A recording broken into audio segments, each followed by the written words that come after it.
8.5 years of ambition later, and I still want to be a filmmaker. In 4th grade, a friend and I made an idea to start writing a book about robotic helping hands that fought crime and an alien invasion from the sun. After about a month or two of dabbling with that idea, we finally figured out that talking hands were kind of stupid. So we decided to evolve the story into something about robots or androids that fought crime alongside a bunch of superpowered teenagers. Think Super Robot Monkey Team Hyperforce Go, but with no monkeys and more humans. So this project that we're working on is what we decided to call Herons. The more we kept writing, the more vivid my imagination got, the more I grew onto these characters, and I started developing somewhat of a cinematic mind. At a very young age, I could see things like a freaking blockbuster film kind of thing, and I'm sure that's not something super special. I'm sure that all 4th graders could see all these awesome, amazing ideas they have in their head on the big screen, but I don't know, something to me at the time felt kind of special. And with a cinematic mind and all of my newfound ambition and passion for the project, I went from wanting to create a story to wanting to create a world. Soon after 4th grade, 5th grade came, and we started drawing characters and their weapons and their combat gear and their backstories and even the stupid little details about what their base looked like and what kind of food they ate. Then 5th grade ended, and me and my co-creator went different ways for 6th grade and failed to keep in touch, probably my fault. And in doing so, parting ways, I kind of lost the urgency to keep going without my best bro at the time. So I didn't for a while. In the meantime though, 6th grade, junior high has begun, and I've met a bunch of friends who draw and make comics and all that. Mostly comedy, a bit of drama, but this is where I met one of my best friends to this day, Michael, who taught me how to draw and got me into my first real bout of visual storytelling through comics. Actually, now that I think about it, I think I have a couple of books from that. Hold on, I'll be back. And here it is. Oh, holy shit, memories. God damn. There's a lot of stuff. There's a lot of stuff in here that I just, this is like all the characters.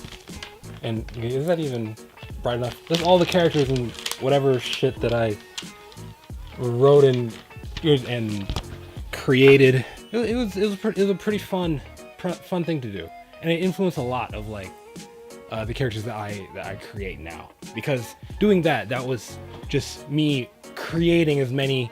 I think I got up to like 30 characters by the time I stopped working on that book in particular. But damn, so that was pretty nostalgic.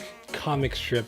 I can't find the comic strip book, like the actual book with the drawn out comics, but called it Welcome to Weirdwood. I remember I think close to like maybe mid 8th grade or something like that, me and Michael, we started a short. We were gonna do a collab comic, like a full graphic novel, just of a mix of both of our characters in the same thing.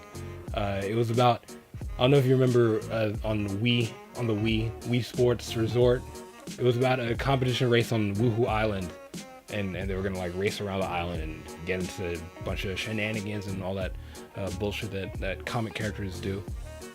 And I think my main characters on there were probably Otto, and then freaking Dewey. Oh, Road was in there. I don't know what was she doing. Is that like an arcade? Yeah, Cece and Dee, the Terror Twins. And then I remember in his main character is always Stick Rick, May and Jen. Oh man, memories right now. Holy shit! Welcome to Weirdwood.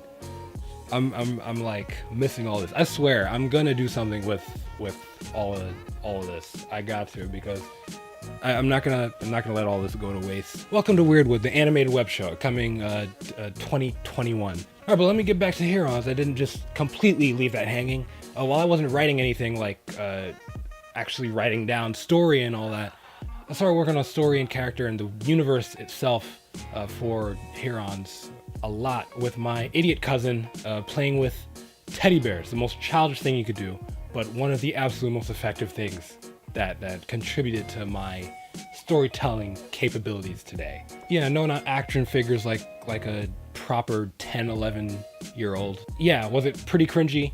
Kinda, but would I probably be doing it now? Kinda, if I could. It's odd that my talent and love for writing drama today came more from playing with plush toys than it did from actually like reading or watching TV or anything of that matter. Because I feel like if you get to the point where you can make a teddy bear's death meaningful in some way and actually have it pertain to the story and, you know, cause dilemmas for other characters. I know it still sounds kind of stupid, but it worked. It freaking worked.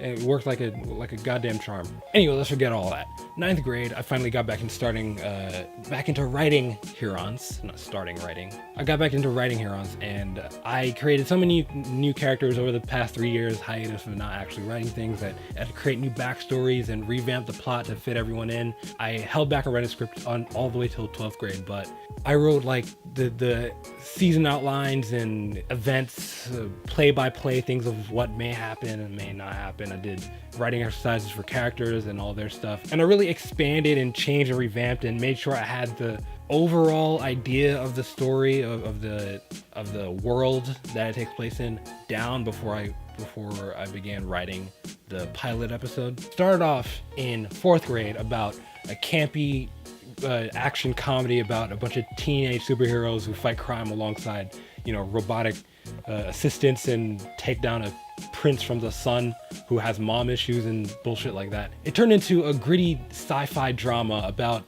how humanity would, you know, search for the next steps in an evolution, creating superheroes and then immediately regretting it and having so many more problems come from that.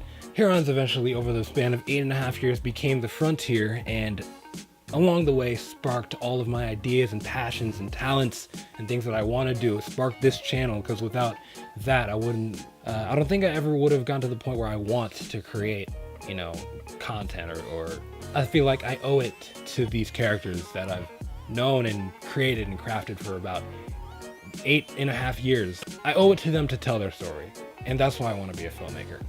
Herons, the frontier, is why I want to be a filmmaker. This has been a less comedic video, but I thought it'd be something kind of interesting to talk about. Slightly rushing it because I've been busy all week, and today is Friday that I'm filming. I'm gonna be editing. I hope I can get editing and uploading done before Friday ends, meaning 12 p.m., but I'm wasting time by talking about when I want to get it up.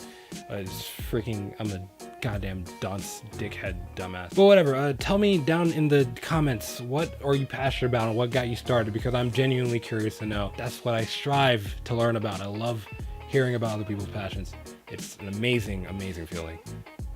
And that's it. If you, for some reason, like this video, like, subscribe, comment, share, follow me on Twitter, and all that good stuff. This has been the Keijo Show, and I will see you when I see you.